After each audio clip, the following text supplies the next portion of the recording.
But what about being a learning experience designer is it that you love so much?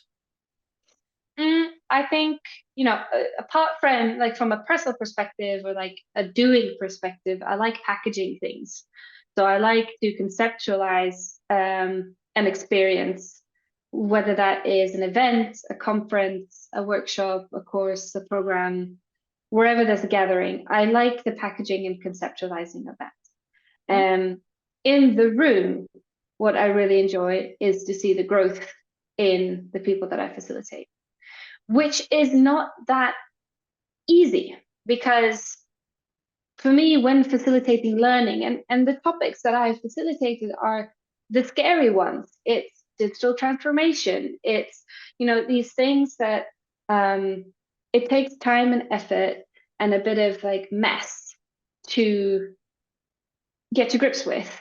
And I met another student, this is a little bit more recently, from Birds, who said to me, this was about a year after graduating, and he said, Jenny, I just want to let you know how much I appreciate you now. What do you mean? It's like, well, back Now. then, all I wanted to do was like design, and you were making us do business modeling, and I didn't understand, why that is. But now I'm a product designer and at a startup, and Yeah.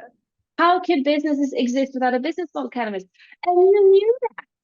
Yeah. Well, it was my job to know that. Yeah, I've had But, that. So for context, I also mm, was a student of Jenny's a few years ago at Bergs, and have done the same business models. And yeah, only last week, Paul here at Halo came by and was like, do you know the value proposition canvas? And I was like, ding, ding, ding, I do. you see, learning keeps on giving. No, but jokes aside, it takes time because everything to do with experiential learning basically implies that you need to be practicing the things that you learn continuously, right? Or at least applying them to real life practical situations. Yeah. And if you go one of these 1 year, 1.5 year, even like a 3 month course, of course you're not going to get the chance to use them as much as you probably would like to be able to see the context. So you need this stretch of time. So Yeah. I've had this conversation with colleagues and peers, and I said, I don't want to get like when a lot of schools like to do evaluations. Yeah. I like feedback and feed forward, but schools like evaluation. And I said, I don't want 5 out of 5 stars because it kind of means they didn't learn anything. It kind of means that they were entertained, they liked my shoes, and they thought the guest speakers were really cool, but they didn't get into like the messy, sticky, tough stuff. So it's like 3.5 out of 5.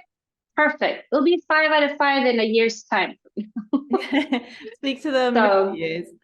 No, I yeah. So it's actually when I see those students have developed, like you said, that's why I like facilitating in group. yeah, I think you're on something key that there's all for someone to learn something, there always needs to be this friction that you have to get through, you have to power through, and that will be For sure. uncomfortable, and it will be can involve conflict with Yep. yourself, with the people around you, and that is to be appreciated, and that is a positive outcome out of that. But like I said, maybe it's not the time to like maybe ask them what they thought about it while they're in it, but then after what the outcome of that Exactly. action will be. Exactly. I mean, I would kind of say there's sort of two sets of learning outcomes. Yeah. And, these really intensive programs, like they are mind blowing for people. It's a huge personal, financial, whatever undertaking. Yeah. And there's a lot of focus on that.